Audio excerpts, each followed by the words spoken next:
అందరికీ నమస్కారం. ఏనుగు వెళతా ఉంటే కుక్కలు మురుగుతాయంటూ పివి సునీల్ కుమార్ను ఉద్దేశించి రఘురామకృష్ణరాజు చేసినటువంటి వ్యాఖ్యలపై అంబేద్కర్ ఇండియా మిషన్ అధ్యక్షుడు PV Sunil Kumar IPS strong reply ఇచ్చారు. తన గురించి మాట్లాడేటప్పుడు చాలా జాగ్రత్తగా మాట్లాడాలని, ఏది పడితే అది మాట్లాడితే ఊరుకునే పరిస్థితి లేనిదేదని, ఎదటివాడు ఎంతటి స్థాయిలో ఉన్నా సరే ఖచ్చితంగా ఎదిరించి తీరతానంటూ జాగ్రత్తగా మాట్లాడాలంటూ చురకలంటించారు. ఇదే సందర్భంలో రఘురామకృష్ణరాజు మాట్లాడినటువంటి మాటల్లో తనను ఏసీబీ కేసుల్లో సస్పెండ్ చేయలేదని, అనుమతి లేకుండా విదేశాలకు వెళ్ళారన్నటువంటి చిన్న కేసులో మాత్రమే సస్పెండ్ చేశారని, ఈ విషయాన్ని గమనించాలని, ఏసీబీ కేసుల్లో ఎవరో కేసు పెడితే ఎవరు పెట్టినా సరే కంప్లైంట్ తీసుకుంటారు, దానిపై 2 సంవత్సరాల పాటు విచారణ చేశారు, ఏమీ లేదన్నట్టుగా ఉన్నది. కాబట్టి మీ కేసులతో పోల్చుకుంటే నా యొక్క కేసులను పోల్చుకోవడం కూడా సరిపోరు. మీరు 3 కేసుల్లో 420లుగా ఉన్నారు. సిబిఐ కేసులకు సంబంధించి 3 కేసుల్లో 420లుగా ఉన్నారు. 2 కేసుల్లో ఛార్జ్ షీట్లు వేశారు.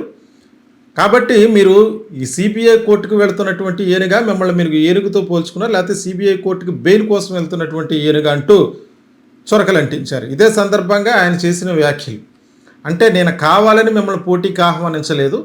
గతంలో అంటే ఒక సోషల్ మీడియాకి ఇచ్చినటువంటి ఇంటర్వ్యూలో రఘురామకృష్ణరాజు మాట్లాడుతూ జై భీమరావు భారత్ పార్టీ అధ్యక్షుడైనటువంటి జడ శ్రవణ్ కుమార్, అలాగే లిబరేషన్ కాంగ్రెస్ పార్టీ అధ్యక్షుడైనటువంటి విజయ్ కుమార్ ఐఏఎస్, వీళ్ళిద్దరినీ ఉదహరిస్తూ వీళ్ళ గత ఎన్నికల్లో పోటీ చేశారు. పోటీ చేసినప్పుడు జడ శ్రవణ్ కుమార్ పార్టీకి ఒక 500 ఓట్లు, విజయ్ కుమార్ పార్టీకి ఒక 1000 ఓట్లు వచ్చి ఉంటాయి.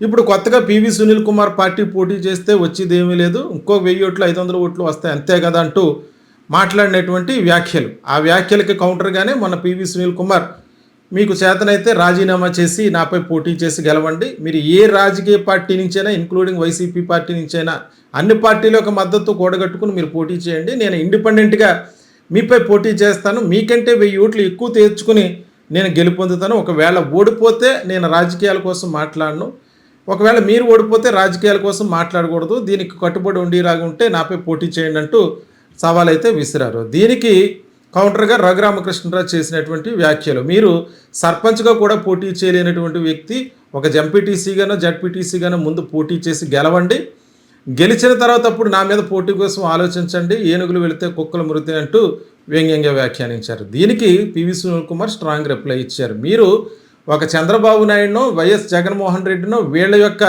చరిష్మాని అడ్డు పెట్టుకుని ఆయా పార్టీల నుంచి పోటీ చేయటం వల్ల గెలుస్తున్నారు. మీరు సొంతంగా పోటీ చేసినట్టయితే నేను ఏ విధంగా ఇండిపెండెంట్గా పోటీ చేస్తానని అంటున్నానో ఆ విధంగానే మీరు ఇండివిజువల్గా పోటీ చేసినట్లయితే కనీసం వార్డు మెంబర్ కూడా కాలేరంటూ చురకలు అంటించారు. అయితే ఈరోజు భీమవరం గ్రామంలో, భీమవరం టౌన్లో దళిత జాగృతి పేరుతో పివి సునీల్ కుమార్ ఆధ్వర్యంలో దళిత క్రైస్తవులకి ఎస్సీ హోదా కల్పించాలంటూ ఒక భారీ బహిరంగ సభ అయితే నిర్వహిస్తున్నారు.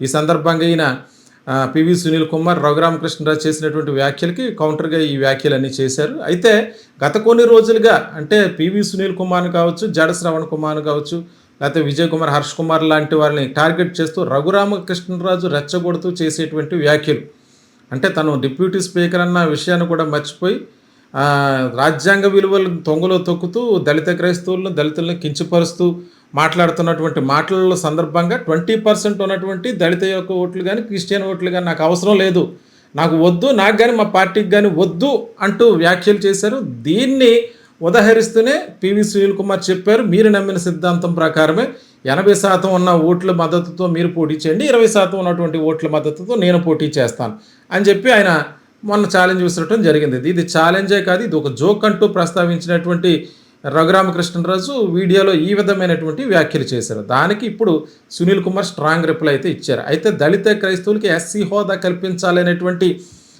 మీటింగుల్లో, బహిరంగ సభల్లో పివి సునీల్ కుమార్ అయితే చురుగ్గా పాల్గొంటున్నారు.